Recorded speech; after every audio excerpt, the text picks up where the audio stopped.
Usapang surge fee daw, tatanggalin or babawasan.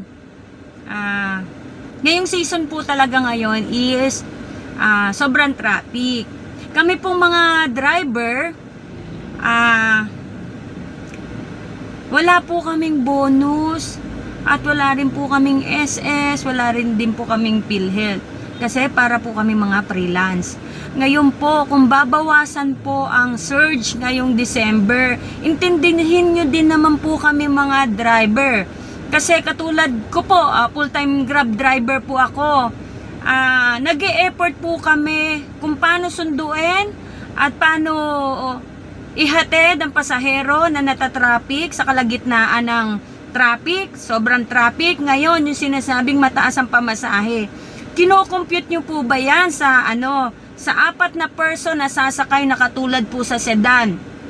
Ngayon po, example po, nagbayad po ang pasahero ng 1,000. Ngayon, 4 ang sasakay. I-divide nyo po yan sa 4, magkano na lang din po ang kalalabasan.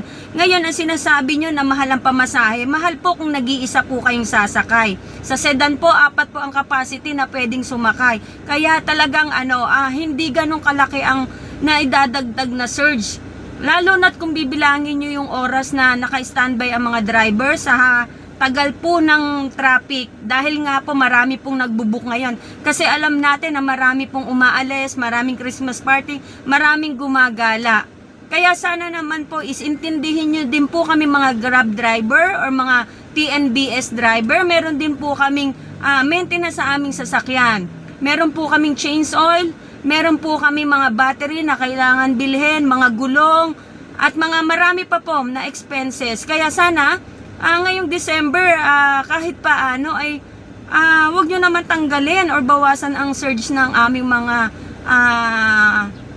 ngayong buwan na kinikita. Kasi sobrang baba rin naman po talaga ng pamasahe. Ngayong season lang din po yan dahil nga po sa sobrang dami po na nagbubuk. At sa sobrang traffic din po. Yun po, sana po, try nyo din po bumiyahe. Nakatulad ko po na isang babaeng Grab driver. Tingnan nyo din po, try nyo lang din po maging driver kahit 1 taon. Ngayong December hanggang next December po, try nyo po kung paano po ang sitwasyon namin mga Grab driver or TNBS driver. Ayun lang po, sana po is pakinggan din naman kami mga TNBS driver. Maraming salamat po. Sana po unawain nyo po ang mga kalagayan ng TNBS driver po. Thank you po.